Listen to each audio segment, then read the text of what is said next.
وبركاته. الحمد لله نحمده ونستعينه ونستغفره ونعوذ بالله من شرور أنفسنا ومن سيئات أعمالنا. من يهده الله فلا مضل له ومن يضلل فلا هادي له. ونشهد أن لا إله إلا الله وأشهد أن محمدا عبده ورسوله. يا أيها الذين آمنوا اتقوا الله حق تقاته ولا تموتن إلا وأنتم مسلمون. يا أيها الناس اتقوا ربكم الذي خلقكم من نفس واحدة وخلق منها زوجها وبث منهما رجالا كثيرا ونساء. واتقوا الله الذي تساءلون به والأرحام إن الله كان عليكم رقيبا. يا أيها الذين آمنوا اتقوا الله وقولوا قولا سديدا يصلح لكم أعمالكم ويغفر لكم ذنوبكم ومن يطع الله ورسوله فقد فاز فوزا عظيما. أما بعد فإن خير الحديث كتاب الله وخير الهدي هدي محمد صلى الله عليه وسلم وشر الأمور محدثاتها وكل محدثة بدعة وكل بدعة ضلالة وكل ضلالة في النار. قال الله تعالى في القرآن المجيد والفرقان الحميد: أعوذ بالله من الشيطان الرجيم بسم الله الرحمن الرحيم. من يطع الله ورسوله فقد فاز فوزا عظيما. وقال النبي صلى الله عليه وسلم: كل أمتي يدخلون الجنة إلا من أبى. صدق الله مولانا العظيم وصدق رسوله النبي الكريم ونحن على ذلك من الشاهدين والشاكرين والحمد لله رب العالمين. ہر قسم کی حمد و ثنا اللہ رب العالمین کے لیے، جس کے قبضہ قدرت کے اندر ہر جاندار کی جان، ہر ذی روح کی روح اور ہر سانس لینے والے کا سانس ہے. لاکھوں کروڑوں درود و سلام آقا دو جہاں مدنی تاجدار حضرت محمد صلی اللہ علیہ وآلہ وصحبہ وسلم کی ذات اطہر پر، جنہوں نے ہمیں دنیا اور آخرت میں کامیابی کا طریقہ اور سلیقہ سکھا دیا. اللہم صلی وسلم علی نبینا محمد. معزز سامعین کرام، اللہ رب العزت نے اس کائنات رنگ و بو میں سب سے افضل اور اعلیٰ جس مخلوق کو پیدا کیا وہ انسان ہے. اللہ رب العزت نے انسان کو اس روئے زمین پہ امتحان کے لیے بھیجا اور ایک خاص مہلت کے لیے ہمیں ایک خاص وقت کے لیے اس زمین پہ بھیجا گیا. کیوں بھیجا گیا؟ فرمایا الذی خلق الموت والحیات لیبلوکم ایکم احسن عملا، کہ اللہ پاک وہ ذات ہے جس نے زندگی کو اور موت کو پیدا کیا تاکہ فرمایا کہ ہم دیکھیں کہ کون اچھے عمل کرتا ہے. یہ آزمائش ہے بندے کی، یہ ایک امتحان ہے. اب اللہ رب العزت کی رحمت چیک کریں کہ اللہ رب العزت نے صرف ایسے نہیں کیا کہ زمین پہ بھیج دیا کہ جاؤ بھٹکتے پھرو اور کوشش کرتے رہو حق کو تلاش کرنے کی، حق کو ڈھونڈنے کی. ایسا نہیں کیا، بلکہ اللہ رب العزت کی رحمت یہ ہے کہ اللہ پاک نے جب اس روئے زمین پہ ہمیں بھیجا تو فرما دیا فَإِمَّا يَأْتِيَنَّكُم مِّنِّي هُدًى فَمَن تَبِعَ هُدَايَ فَلَا خَوْفٌ عَلَيْهِمْ وَلَا هُمْ يَحْزَنُونَ. فرمایا ہماری طرف سے تمہیں ہدایت پہنچتی رہے گی، فمن تبع ہدایا فلا خوف علیہم ولا هم یحزنون، جو ہماری ہدایت کی پیروی کرے گا اس پہ نہ کوئی خوف ہوگا نہ وہ غمزدہ ہوں گے۔ اب اس ہدایت کا مکمل انتظام فرما دیا اللہ رب العزت نے، سب سے پہلے انسان کو سب سے پہلے نبی مقرر فرما کے مبعوث فرمایا، اور پھر یہ ہدایت کا سلسلہ چلتا رہا، یکے بعد دیگرے بہت سے انبیاء کرام تشریف لائے۔ اللہ پاک نے اپنے بعض انبیاء کرام علیہ السلام کو رسول کا درجہ بھی دیا اور ان پہ کتابیں بھی نازل فرمائی، اور اس سلسلے کی آخری کڑی پیارے نبی صلی اللہ علیہ وسلم کو اللہ پاک نے خاتم النبیین صلی اللہ علیہ وسلم بنا کے اس کائنات میں مبعوث فرمایا، اور اپنا کلام، اپنا معجزہ قرآن پاک آپ صلی اللہ علیہ وسلم کے قلب اطہر پہ نازل فرما دیا، اور پھر رحمت یہ فرمائی کہ وہ قرآن بھی محفوظ فرما دیا، اور آپ صلی اللہ علیہ وسلم کی زندگی، آپ کی سیرت کو بھی محفوظ فرما دیا، اور آپ صلی اللہ علیہ وسلم فرما گئے ترکت فیکم امرین لن تضلوا ما تمسکتم بہما، فرمایا میں تمہارے اندر دو ایسی چیزیں چھوڑ کے جا رہا ہوں کہ جب تک ان کو مضبوطی سے تھامے رکھو گے گمراہ نہیں ہوگے۔ ان میں پہلی چیز کیا ہے؟ کتاب اللہ ہی، اللہ کی کتاب ہے، اور دوسری چیز کیا ہے؟ پیارے نبی صلی اللہ علیہ وسلم کی سنت ہے۔ اب میری اور آپ کی کامیابی کا دار و مدار کس کے ہے؟ کہ کتاب اللہ کے ساتھ مضبوطی سے اپنا تعلق استوار کر لیں، اور سنت نبی صلی اللہ علیہ وسلم کے ساتھ، یعنی حدیث مبارکہ کے ساتھ آپ کی پیروی، آپ کی اتباع، آپ کی اطاعت میں اپنی زندگی بسر کریں، تو اسی میں ہماری کامیابی ہے۔ پیارے نبی صلی اللہ علیہ وسلم ہمیں جب اس کائنات میں چھوڑ کے گئے تو آپ صلی اللہ علیہ وسلم بھی ہمیں اندھیروں میں بٹتا ہوا چھوڑ کے نہیں گئے، بلکہ فرمایا کہ میں تمہیں ایسے روشن دین پہ چھوڑ کے جا رہا ہوں، لیلھا کنہاریھا، کہ یہ اس طرح روشن دین ہے کہ اس کی راتیں بھی اسی طرح روشن ہیں جس طرح اس کے دن روشن ہیں۔ اور دوسرے مقام پہ فرمایا ترکتم علی ملۃ بیضاء، میں تمہیں ایسے روشن دین پہ چھوڑ کے جا رہا ہوں، لیلھا ونہارھا سواء، کہ اس کی راتیں اس کے دن دونوں برابر ہیں۔ یعنی اللہ رب العزت نے بھی ہمیں بٹتے ہوئے نہیں چھوڑا، مکمل ہدایت کا انتظام فرمایا، اور آپ صلی اللہ علیہ وسلم بھی ہمیں دوراہے پہ چھوڑ کے نہیں گئے، صراط مستقیم پہ چھوڑ کے گئے، اور فرما کے گئے ہیں کہ من یعش منکم بعدی فسیری اختلافا کثیرا، فرمایا جو میرے بعد زندہ رہے گا وہ بڑا اختلاف دیکھے گا۔ اگر اس طرح کا دور آ جائے، آپ کو پتہ نہ چلے کہ حق کیا ہے، باطل کیا ہے، سچ کیا ہے، جھوٹ کیا ہے، کس کی مانی جائے کس کی نہ مانی جائے، تو آپ نے پریشان نہیں ہونا، آپ نے قرآن پاک کو کھول لینا ہے، آپ نے احادیث مبارکہ کو کھول لینا ہے، اور فرمایا علیکم بسنتی وسنت الخلفاء الراشدین المہدیین، پھر میری سنت اور میرے ہدایت یافتہ خلفاء کی سنت کو مضبوطی سے تھام لینا ہے۔ کتنا مضبوطی سے تھامنا ہے؟ فرمایا عضو بہا بالنواجس، کہ اپنی داڑھوں کے ساتھ اس کو مضبوطی سے تھام لینا ہے۔ یعنی آپ صلی اللہ علیہ وسلم نے مثال کیا دی کہ ایک دانت کی پکڑ ہے، دانت کی پکڑ اتنی مضبوط نہیں جتنی داڑھ کی پکڑ مضبوط، مثال دے کے سمجھایا کہ اتنی مضبوطی سے سنت کو تھام لینا ہے۔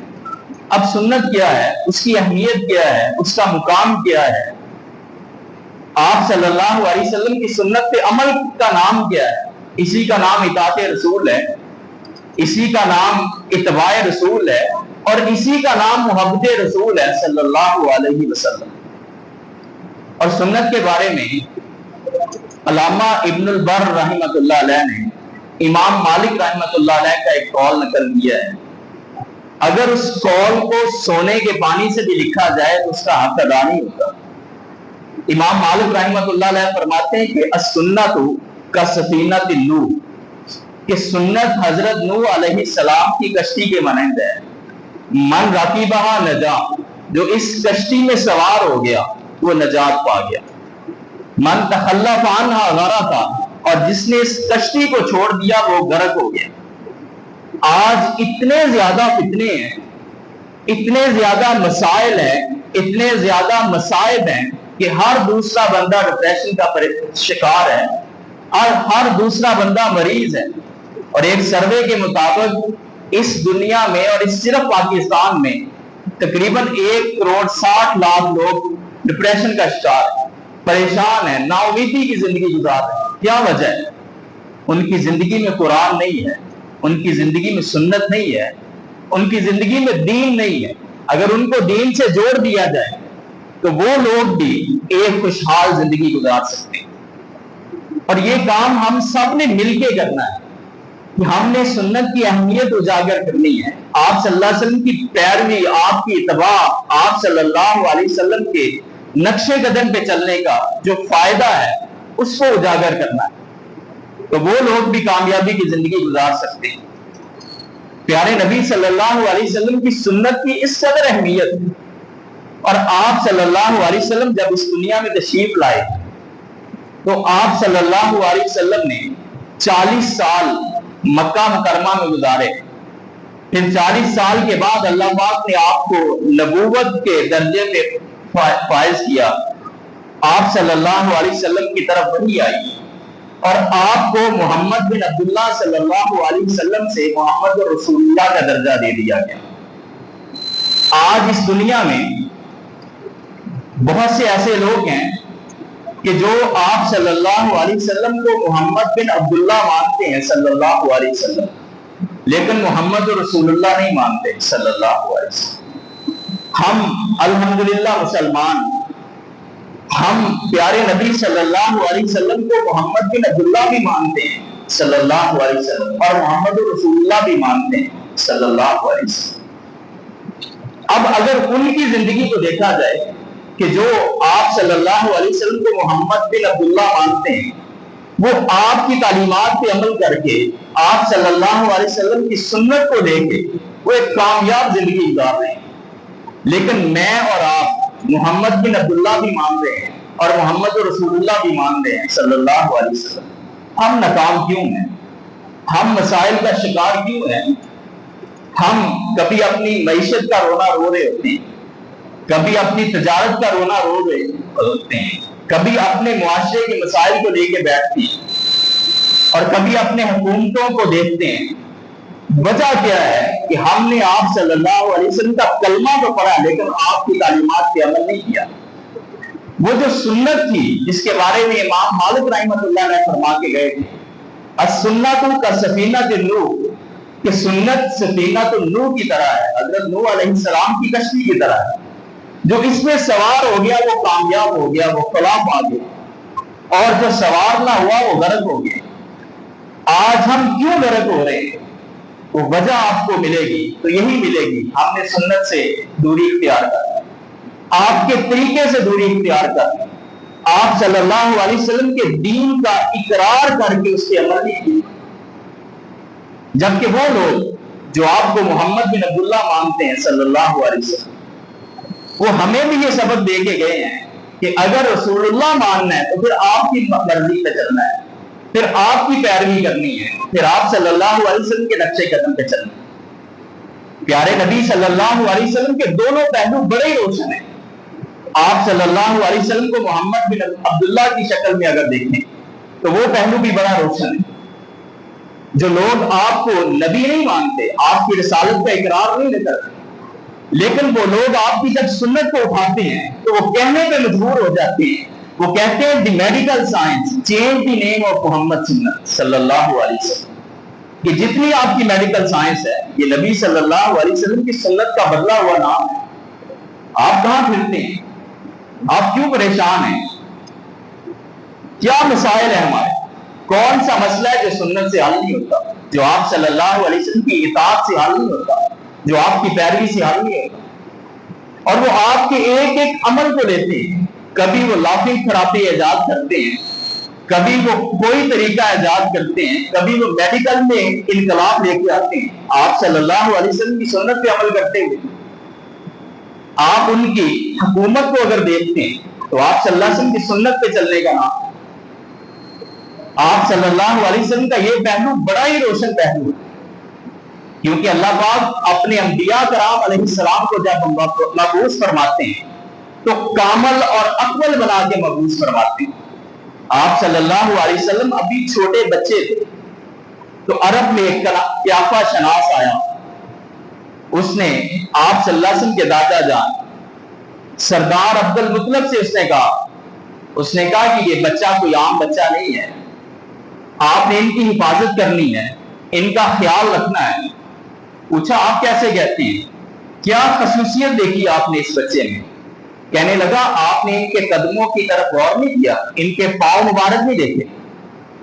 فرمایا دیکھے ہیں، کیا خصوصیت ہے؟ کہنے لگا آپ بیت اللہ میں جاتے ہو، وہاں مقام ابراہیم ہے، مقام ابراہیم میں ایک پتھر پڑا ہوا ہے، اس پتھر پہ 2 قدم مبارک کے نشان ہیں، اور وہ قدم مبارک حضرت ابراہیم خلیل اللہ علیہ السلام کے ہیں، آپ دیکھتے ہیں ان کی مشابہت ان کے ساتھ۔ یہ بہت خاص بچے ہیں، ان کی آپ نے حفاظت کرنی۔ یہ آپ صلی اللہ علیہ وسلم کا وہ پہلو ہے جو محمد بن عبداللہ صلی اللہ علیہ وسلم کا ہے۔ پھر آپ صلی اللہ علیہ وسلم کی جب عمر مبارک 25 سال ہوتی ہے، مختصر، آپ صلی اللہ علیہ وسلم کا نکاح حضرت خدیجہ رضی اللہ تعالیٰ عنہ سے ہوتا ہے۔ نکاح میں رؤسائے قریش بھی بیٹھے ہوئے ہیں، تو آپ کے چچا سردار ابو طالب خطبہ نکاح پڑھ رہے ہیں، اور رؤسائے قریش کو جب دیکھا کہ ان کے دل میں یہ بات ہے کہ یہ شادی کیسی بے جوڑ ہے، عمر بھی میچ نہیں کر رہی اور مالی حالات بھی برابر نہیں ہے، افق نہیں ہے، برابری نہیں ہے۔ حضرت خدیجہ رضی اللہ تعالیٰ عنہ مکہ کی مالدار خاتون، تو اس وقت باپ گئے، خطبہ ارشاد فرمایا، اس نے یہ بھی فرمایا کہ ایکم یوازی محمد صلی اللہ علیہ وسلم، کہ تم میں سے کون بندہ ہے کہ جو حضرت محمد صلی اللہ علیہ وسلم کا مقابلہ کرے، شرفن و عدلن و نبلا، کہ وہ شرف میں دیکھ لے، عدل میں دیکھ لے، عقل میں دیکھ لے، فہم و فراست میں دیکھ لے، شرافت میں دیکھ لے، آپ صلی اللہ علیہ وسلم کا کسی بھی اعتبار سے مقابلہ کرے۔ اور ساتھ یہ بات بھی باپ گئے، فرمایا مال کی بات کیا کرتے، اگرچہ ان کے پاس مال تھوڑا ہے، اور مال ہے کیا، ذل زائل، یہ تو ڈلتا سایہ ہے، آج ادھر ہے کل ادھر چلا جائے گا۔ تو یہ آپ صلی اللہ علیہ وسلم کا وہ پہلو ہے جو روشن پہلو ہے۔ آپ صلی اللہ علیہ وسلم کو جنہوں نے محمد رسول اللہ نہیں مانا تھا، آپ صلی اللہ علیہ وسلم کے چہرہ انور کو دیکھ کے پہچان جاتے تھے۔ حضرت عبداللہ بن سلام رضی اللہ تعالیٰ یہودیوں کے بہت بڑے عالم تھے، ابھی اسلام قبول نہیں کیا تھا، آپ صلی اللہ علیہ وسلم کو صرف دیکھنے کے لیے آئے، پرکھنے کے لیے آئے کہ میں دیکھوں تو صحیح کیا یہ وہی ہستی ہیں جن کا ذکر تورات میں بھی ہے، زبور میں بھی ہے، سابقہ آسمانی کتابوں میں بھی ہے، یا کسی نے جھوٹا نبوت کا دعویٰ کر دیا، وہ پرکھنے کے لیے آئے تھے۔ یہ وہی ہستی ہیں جن کے بارے میں حضرت عیسیٰ علیہ السلام فرما کے گئے تھے کہ من بعدی، میرے بعد ایک رسول آئے گا، یاتی من بعد اسمہ احمد، ان کا نام احمد صلی اللہ علیہ وسلم ہو۔ فرماتے جب میں دیکھنے کے لیے داخل ہوا تو آپ صلی اللہ علیہ وسلم صحابہ کرام کے درمیان تشریف فرما تھے، جیسے ہی آپ صلی اللہ علیہ وسلم کے چہرہ انور پہ نظر پڑی تو فوراً فرما اٹھے ھذا وجہ لیس بکذاب، یہ چہرہ کسی جھوٹے کا نہیں ہو سکتا۔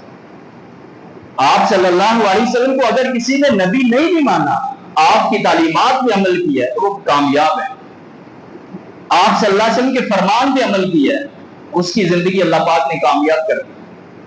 حتیٰ کہ اگر آپ غیر مسلموں کو دیکھیں، آج کے دور کا بڑا مسئلہ وہ پیسہ ہے ہمارا، ہم پیسے کی دوڑ میں ایک دوسرے سے آگے بڑھنے کی کوشش کرتے ہیں کہ اس کے پاس اتنا پیسہ ہے، فلاں اتنا مالدار۔ آپ کسی بھی پیسے والے کی ہسٹری نکال کے دیکھ لیں، خواہ وہ مسلمان ہے غیر مسلم ہے، آپ کو اس کے پیچھے پیارے نبی صلی اللہ علیہ وسلم کا ایک فرمان نظر آئے۔ آپ صلی اللہ علیہ وسلم نے قسم اٹھائی تھی، فرمایا والذی نفسی بیدی، اس ذات کی قسم جس کے ہاتھ میں میری جان ہے، فرمایا کہ ما نقصت صدقۃ من مال، صدقہ سے مال میں کمی نہیں آتی۔ کسی کو بھی اٹھا کے دیکھ، جتنا کوئی صدقہ کرتا ہے اللہ پاک اس کے مال کو اتنا بڑھا دیتے ہیں، اس میں مسلمان ہونا شرط نہیں ہے۔ یہ عمومی آپ صلی اللہ علیہ وسلم کی ہدایت ہے اور آپ صلی اللہ علیہ وسلم نے فرمایا کہ الصدق ینجی والکذب یہلک، سچ نجات دلاتا ہے، جھوٹ ہلاک کر دیتا ہے۔ آج آپ معاشروں کو دیکھ لیں، وہ معاشرے تباہ ہو چکے ہیں جہاں جھوٹ پھیل گیا، اور وہ معاشرے آج بھی آئیڈیل ہیں جہاں جھوٹ نہیں ہے۔ اور آپ صلی اللہ علیہ وسلم کا فرمان کیا ہے؟ آپ کا امانت کے بارے میں، دیانت کے بارے میں، وعدے کے بارے میں۔ دیانت کے بارے میں کیا فرمایا؟ لا ایمان لمن لا امانۃ لہ ولا دین لمن لا عہد لہ، کہ اس کا ایمان ہی نہیں جو امانت کی پاسداری نہیں کرتا، اس کا دین ہی جو وعدے کی پاسداری نہیں کرتا۔ آج ہم دین کا لیبل لگا کے بیٹھے ہیں، امانت میں خیانت ہے، وعدے کی پاسداری نہیں، اور اسی فرمان کو آپ کسی ایسی سوسائٹی پہ رکھ کے دیکھیں جو بظاہر غیر مسلم سوسائٹی ہے، اگر ان میں یہ چیز ہے تو وہ آپ کو کامیاب نظر آئے۔ آپ صلی اللہ علیہ وسلم نے جو دیا کمال دیا، اور آپ صلی اللہ علیہ وسلم کی حیثیت کیا ہے، آپ کا مقام اور مرتبہ کیا ہے کہ آپ صلی اللہ علیہ وسلم محمد بن عبداللہ بھی ہیں، محمد رسول اللہ بھی ہیں صلی اللہ علیہ وسلم۔ آپ صلح حدیبیہ کو دیکھیں، آپ صلی اللہ علیہ وسلم 1400 صحابہ کو لے کے نکلے اور عمرہ کرنے کے لیے آپ صلی اللہ علیہ وسلم جب حدیبیہ کے مقام پہ پہنچے وہاں پہ روک دیا گیا۔ صرف 22 کلومیٹر کا فاصلہ ہے مکہ مکرمہ کا۔ ان سے پہلے 3 بڑی جنگیں ہو چکی ہیں، غزوہ بدر ہو چکا ہے، غزوہ احد ہو چکا ہے، غزوہ خندق ہو چکا ہے، حالات سازگار نہیں ہیں۔ آپ صلی اللہ علیہ وسلم نے حضرت عثمان غنی رضی اللہ عنہ کو بھیجا، آپ ان سے بات کریں کہ ہم صرف عمرہ کرنے کے لیے آئے ہیں، عمرہ کر کے واپس چلے جائیں گے، لڑنے کے لیے نہیں آئے۔ حضرت عثمان غنی رضی اللہ عنہ سفیر بن کے گئے، یہ اطلاع دی، مکہ والوں نے ان کو روک لیا اور افواہ یہ پھیلا دی کہ نعوذ باللہ حضرت عثمان غنی رضی اللہ عنہ کو شہید کر دیا گیا۔ جب یہ خبر آپ صلی اللہ علیہ وسلم تک پہنچی، آپ صلی اللہ علیہ وسلم نے صحابہ کرام سے بیعت لی کہ ہم حضرت عثمان غنی رضی اللہ عنہ کا بدلہ لیے بغیر واپس نہیں جائیں گے۔ 1400 صحابہ نے موت پہ بیعت کی۔ صحابہ فرماتے ہیں بایان علی الموت، اس دن ہم نے موت پہ بیعت کی۔ صرف 22 کلومیٹر کا فاصلہ ہے اور ان کا لشکر تیار بیٹھا ہوا ہے، 8000 کا لشکر تیار بیٹھا ہوا ہے، اور ادھر یہ صرف 1400 صحابہ ہیں اور نہتے ہیں، غریب الوطن ہیں، پاس ہتھیار نہیں ہے، عمرہ کرنے کے لیے آئے ہیں، احرام باندھا ہوا ہے، قربانیاں ساتھ ہیں، لیکن آپ صلی اللہ علیہ وسلم کی اطاعت تھی کہ سفیر، یہ تو شروع سے یہ قانون ہے کہ کسی سفیر کو قتل نہیں کیا جائے، انہوں نے کیا ظلم کیا، ہم بدلہ لیے بغیر واپس نہیں جائیں گے۔ جب قریش مکہ نے دیکھا کہ یہ ڈرنے والے نہیں ہیں، جھکنے والے نہیں ہیں، ان کی طرف سے بھی پھر برف پگھلنا شروع ہوئی۔ پہلے عروہ بن مسعود آئے، بات طے نہ ہو سکی، پھر سہیل بن عمر آئے، آپ صلی اللہ علیہ وسلم کے ساتھ شرائط طے ہونا شروع ہوگی۔ آپ صلی اللہ علیہ وسلم سب سے زیادہ صلح پسند، ان کی شرائط قبول کر لی، جو جو شرائط پیش کی قبول کر لی گئی، بڑی کٹھن شرائط تھی۔ آپ صلی اللہ علیہ وسلم نے معاہدہ لکھوانا شروع کیا، اعتراض کر دیا، دور کیا گیا، دوسرا اعتراض کر دیا گیا۔ آپ صلی اللہ علیہ وسلم نے لکھوایا کہ یہ معاہدہ محمد رسول اللہ صلی اللہ علیہ وسلم اور سہیل بن عمر کے درمیان ہے۔ سہیل نے اعتراض کر دیا کہ میں اس کو نہیں مانتا۔ کیوں نہیں مانتا؟ ساری شرائط تو تیری ہے، تیری شرط ہے کہ اس سال یہاں سے واپس جاؤ گے، ٹھیک ہے واپس چلے جائیں گے، اگلے سال آئیں گے، اور یہ بھی شرط ہے کہ اگر کوئی مسلمان ہو کے مدینہ منورہ سے بات کے مکہ آ جاتا ہے تو مکہ والے اس کو واپس نہیں کریں گے، لیکن کوئی اگر مکہ سے مسلمان ہو کے مدینہ آ جاتا ہے تو مدینہ والے اس کو واپس کریں گے۔ کتنی سخت شرط ہے آپ کی، اس کو بھی تسلیم کر لیا، ساری شرائط تسلیم کر لی۔ اب کیا مسئلہ ہے؟ اس نے کہا کہ میں آپ کو محمد بن عبداللہ مانتا ہوں، محمد رسول اللہ نہیں مانتا صلی اللہ علیہ وسلم۔ اور اس وقت اس نے ایک تاریخی جملہ کہا جو میرے اور آپ کے ایمان کو جھنجھوڑنے کے لیے کافی ہے۔ اس وقت وہ مسلمان نہیں تھے، بعد میں فتح مکہ کے بعد کے موقع پہ مسلمان بھی ہوئے۔ لیکن اس وقت ایک کافر ہمیں ایک سوچ دے کے گئے. وہ سوچ کیا تھی؟ کہنے لگا کہ لو علمنا انکا لرسول اللہ لاتبعناک، اور یہ بھی کہا کہ لو نقول انکا لرسول اللہ لاتبعناک، اگر میں کہہ دوں آپ اللہ کے رسول ہیں پھر آپ کی پیروی کرنی پڑے گی. کیا مطلب ہے کہ جب کوئی مان لیتا ہے کہ آپ اللہ کے رسول ہیں پھر اس کی منمانی نہیں چلتی، پھر اس کی مرضی نہیں چلتی، پھر اس کے رسم و رواج نہیں چلتے، اس کے خاندان کی بات نہیں چلتی.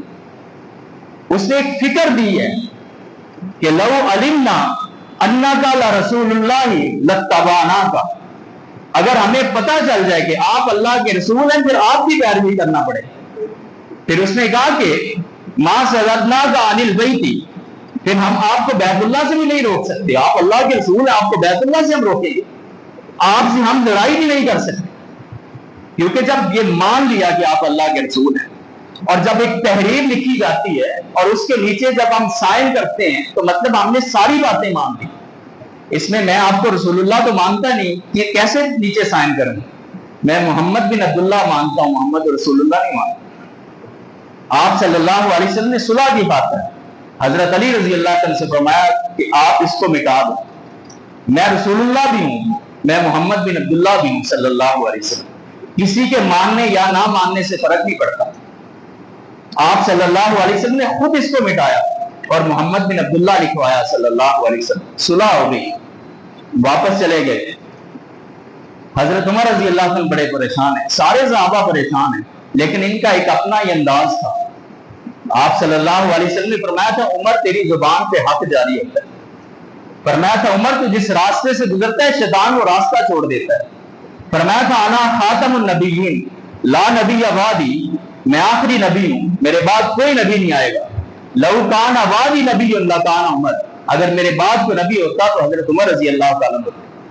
پریشان ہیں، کبھی کسی صحابی کے پاس جاتے ہیں کہ یہ کیسی صلح کرنی، کبھی کسی کے پاس جاتے ہیں کون کیا جواب دے. بالآخر آپ صلی اللہ علیہ وسلم کے خیمے کے سامنے کھڑے ہیں، اجازت طلب کی ہے، اجازت ملی ہے. آپ صلی اللہ علیہ وسلم کے پاس دو زانو ہو کے بیٹھ گئے، بڑے ادب سے کچھ سوالات کیے، نظریں جھکی ہوئی ہیں، چہرے پہ پریشانی کے اثرات ہیں. عرض کرتے ہیں آقا کیا آپ اللہ کے سچے رسول نہیں ہیں؟ فرمایا بلا کیوں نہیں عمر، میں اللہ کا سچا رسول ہوں. آقا یہ بتائیے السنا علی الحق کی، کیا ہم حق پہ نہیں ہیں؟ فرمایا عمر ہم حق پہ ہیں. الیس علی الباطل، کیا وہ جھوٹے نہیں ہیں؟ فرمایا وہ جھوٹے ہیں. اچھا اگر ہم مارے جائیں تو کہاں جائیں گے؟ فرمایا عمر ہم جنت میں جائیں گے. وہ مارے جائیں تو کہاں جائیں گے؟ فرمایا وہ جہنم میں جائیں گے. پھر پوچھا آقا یہ صلح کیسے؟ ساری شرائط ان کی مان لی ہے.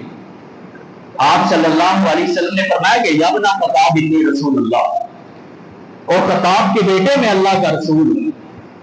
کیا مانا؟ کہ جب تو نے یہ مان لیا کہ میں اللہ کا رسول ہوں، اب یہ بھی مان کہ میری کوئی بات اپنی بات نہیں، میری بات اللہ کی بات ہے. وما ينطق عن الهوى ان هو الا وحی یوحی، کہ آپ صلی اللہ علیہ وسلم کو اپنی مرضی سے کلام فرماتے نہیں، یہ تو وحی ہوتی ہے جو آپ صلی اللہ علیہ وسلم کی طرف کی جاتی ہے. اگر آپ مجھے رسول مانتے ہو، یا ابن خطاب انی رسول اللہ، اور خطاب کے بیٹے میں اللہ کا رسول. کیوں؟ جب اللہ کا رسول مان لیا پھر میری اطاعت اللہ کی اطاعت، کیونکہ اللہ رب العزت نے خود فرمایا من اطاع محمدن فقد اطاع اللہ، کہ جس نے محمد صلی اللہ علیہ وسلم کی اطاعت کی اس نے اللہ کی اطاعت کی. یا ابن خطاب انی رسول اللہ، اور خطاب کے بیٹے میں اللہ کا رسول ہوں. جب تو نے یہ مان لیا کہ میں اللہ کا رسول ہوں تو پھر میری بات تیری سمجھ میں آئے یا نہ آئے، تیری عقل میں آئے یا نہ آئے، پھر تجھے ماننا پڑے. اس کا معنی ہے کہ آپ اللہ کے رسول. حضرت عمر رضی اللہ عنہ کو بات سمجھ آ گئی، اٹھے حضرت ابوبکر صدیق کے پاس گئے، ان سے بھی یہی سوالات کی، انہوں نے بھی یہی جواب دیا. فرمایا کہ انہ رسول اللہ، وہ اللہ کے رسول ہے. پہلے وہ غم تھا، غصہ تھا، سمجھ نہیں پا رہے تھے، لیکن اس بات کو جب دہرایا گیا فوراً سمجھ آ، پریشان ہو گئے، زاروں کی طرح رونا شروع کر دیا، اللہ پاک سے معافی مانگنا شروع کر دی. بعد میں بھی بتایا کرتے تھے کہ میں نے اس کے بعد بڑا صدقہ خیرات کیا، میں نے نوافل پڑھے، میں نے روزے رکھے، میرا مقصد کیا تھا اللہ پاک میرا یہ گناہ معاف کر۔ گناہ کیا تھا؟ آپ صلی اللہ علیہ وسلم کا فیصلہ آنے کے بعد، آپ کا حکم آنے کے بعد حضرت عمر رضی اللہ عنہ نے انکار نہیں کیا، یہ نہیں کہا کہ میں صلح نہیں مانگتا، انکار نہیں کیا، صرف استفسار کیا، صرف وضاحت طلب کی ہے کہ آقا پھر یہ صلح کیسے؟ صرف استفسار کیا ہے، تو اتنی ندامت ہے، اتنی شرمندگی ہے، اس کے توبہ ہے کہ یا اللہ میرا یہ گناہ معاف کر۔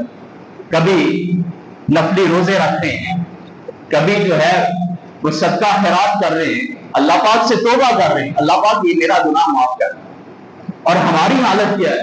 آپ صلی اللہ علیہ وسلم کے کتنے حکم ہیں، کتنے فیصلے ہیں، کتنے آپ صلی اللہ علیہ وسلم کے فرامین ہیں جو پشے پشت ڈال دیتے ہیں، اور ہمارے کان پہ جوں تک بھی نہیں، اور ہمیں احساس بھی نہیں ہوتا کس کا فرمان ترک کر دیا۔ جن کو رسول اللہ ماننا ہے پھر اپنی مرضی چلاتے پھر رہے۔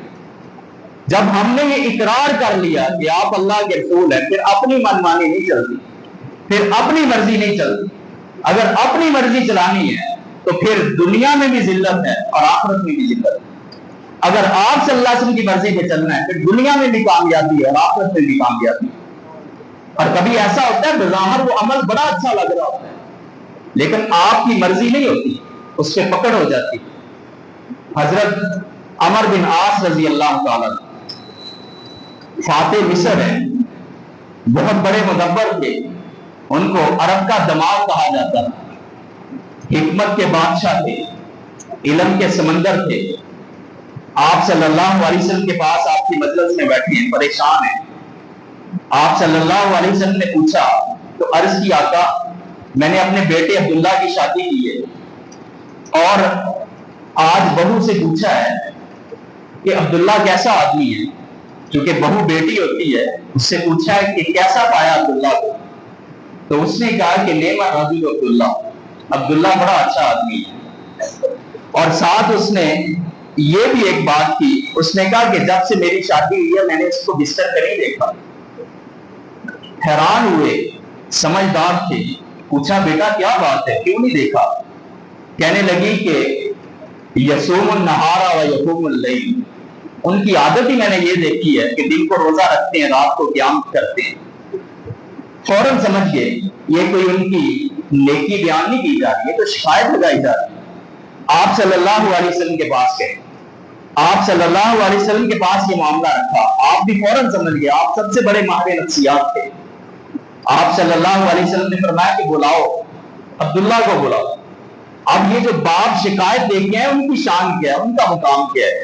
آپ صلی اللہ علیہ وسلم کی مجلس میں ایک دن بیٹھے ہوئے اور آپ صلی اللہ علیہ وسلم کے پاس کچھ لوگ ایک فیصلہ لے کے آئے۔ آپ صلی اللہ علیہ وسلم نے فرمایا کہ اقضِ بینہما یا عمر، اے عمر ان کے درمیان فیصلہ کرو۔ عرض کی آقا یہ تو آپ کا حق ہے، فرمایا میرا حق ہے لیکن آج یہ حق تجھے دیتا ہوں۔ یہ ان کا علم تھا، فہم و فراست۔ اور جس بیٹے کی شکایت ہے اس کو بلایا گیا۔ اب حضرت عبداللہ بن عمر بن عاص رضی اللہ تعالیٰ عنہ کون ہے؟ حضرت ابو ہریرہ رضی اللہ تعالیٰ عنہ کے بارے میں فرماتے کہ عبداللہ تو مجھ سے آگے نکل گیا، سب سے زیادہ احادیث میں بیان کرتا ہوں لیکن تو مجھ سے آگے نکل گیا، کیونکہ تو احادیث کو لکھ لیتا ہے، مجھے لکھنا نہیں آتا۔ حضرت عبداللہ بن عمر بن عاص رضی اللہ عنہ آپ صلی اللہ علیہ وسلم سے اس طرح علم حاصل کرتے ہیں کہ کسی چیز کی پرواہ نہیں، آپ کے پیچھے پیچھے، جب بھی کوئی فرمان سنتے لکھ لیتے۔ کچھ دوستوں نے منع کر دیا کہ عبداللہ ہر بات لکھنے کی نہیں ہوتی، وَرَسُولُ اللَّهِ بَشَرٌ يَتَكَلَّمُ فِي الْغَضَبِ وَالرِّضَا، آپ صلی اللہ علیہ وسلم بھی کامل انسان ہیں، کبھی غصے میں بات کرتے ہیں، کبھی آپ صلی اللہ علیہ وسلم خوشی میں بات کرتے ہیں، تو پوچھ کے لکھا کر کون سی بات لکھنی ہے کون سی نہیں لکھنی۔ فرماتے میں نے لکھنا چھوڑ دیا، چند دن گزرے میں نے آپ صلی اللہ علیہ وسلم کے پاس کی بات پیش کی آپ سے کہ میرے ساتھیوں نے مجھے لکھنے سے منع کیا ہے، تو آپ صلی اللہ علیہ وسلم نے فرمایا کہ والذی نفسی بیدہ، اس ذات کی قسم جس کے ہاتھ میں میری جان ہے، اپنی انگلی مبارک اپنے منہ کی طرف کی، فرمایا اکتب، عبداللہ کو لکھ لیا تھا، ما یخرج منہ الا الحق، اس زبان سے حق کے سوا کچھ نہیں نکلتا۔ وہ زبان جو حق کے سوا بولتی نہیں ہے، وہ زبان کتنی اچھی مجھے اور آپ کو شریعت دے کے گئی، وہ زبان کتنا پیارا دین دے کے گئی، وہ زبان کتنی پیاری سنت دے کے گئی، جس کو آج میں نے اور آپ نے بلا دیا۔ حضرت عبداللہ رضی اللہ عنہ کی آج پیشی ہے، بلایا گیا، فرمایا کہ عبداللہ آپ کے بارے میں مجھے یہ خبر پہنچی ہے کہ آپ رات کو قیام کرتے ہو، دن کو روزہ رکھتے ہو۔ فوراً عرض کیا آقا میں خیر کا طالب ہوں، میرے پیش نظر تو یہی ہے کہ آج فرصت ہے کل مصروفیت گیر لیں، آج جوانی ہے کل بڑھاپا آ جائے، آج تندرستی ہے کل بیماری آ جائے، آج زندگی ہے کل موت آ جائے۔ میں تو چاہتا ہوں کہ میں زیادہ سے زیادہ نیکیاں اکٹھی کروں۔ ما اريد بذلك الا الخير، خیر کے سوا میرا کوئی اور ارادہ نہیں۔ تو آپ صلی اللہ علیہ وسلم نے کیا فرمایا کہ ٹھیک ہے اپنی مرضی سے کرتا رہے؟ نہیں، فرمایا کہ عبداللہ ایسا نہیں کرتا، فرمایا کہ لا صام من صام الدہر، جو ہمیشہ نفلی روزہ رکھتا ہے اس کا کوئی روزہ نہیں۔ کہ عبداللہ یہ تو نے روزے اپنی مرضی سے رکھنی، تیرا کوئی روزہ نہیں۔ تو نے کیا کرنا ہے کہ ہر مہینے چاند کی تاریخ کو دیکھ کے 13، 14 اور 15 ایام بیس کے 3 روزے رکھ لیا کر۔ کیا فائدہ ملے گا تجھے؟ ایک مہینے کے روزوں کا اجر ملے گا۔ اپنی مرضی سے صحابی رسول روزہ رکھتے، اور حکم کیا ہو رہا ہے؟ لا صام من صام الدہر، جو ہمیشہ روزہ رکھتا ہے اس کا کوئی روزہ نہیں۔ اور آپ کی مرضی کے 3 روزے رکھے جا رہے ہیں، فرمایا پورے مہینے کے روزے، پورا سال رکھے گا پوری زندگی کے روزوں کا اجر۔ اپنی مرضی کرنی ہے کہ آپ صلی اللہ علیہ وسلم کی مرضی پہ چلنا، اپنی منمانی کرنی ہے کہ آپ صلی اللہ علیہ وسلم کے طریقے پہ چلنا۔ حضرت خلاد بن رافع رضی اللہ عنہ صحابی رسول ہیں، مسجد نبوی میں تشریف لائے، آپ صلی اللہ علیہ وسلم تشریف فرمائیں، نماز ادا کر رہے ہیں، نماز ادا کر کے آپ کے پاس آئے، سلام پیش کیا، آپ نے فرمایا ارجع فصلی فإنک لم تصلی، واپس جائیے، نماز پڑھی، آپ نے نماز نہیں پڑھی۔ پھر آئے، پھر نماز پڑھی، پھر وہی جواب، پھر آئے، پھر نماز پڑھی، پھر وہی جواب۔ عرض کی آقا مجھے جیسی آتی تھی میں نے پڑھ لی، آپ مجھے بتا دیں میں نے کیسی نماز پڑھ لی۔ آپ علماء سے پوچھیں حضرت خلاد بن رافع رضی اللہ عنہ کی نماز میں کیا کمی تھی؟ کیا کوئی فرض رہ گیا تھا؟ کوئی فرض نہیں چھوٹا، کوئی واجب تھا؟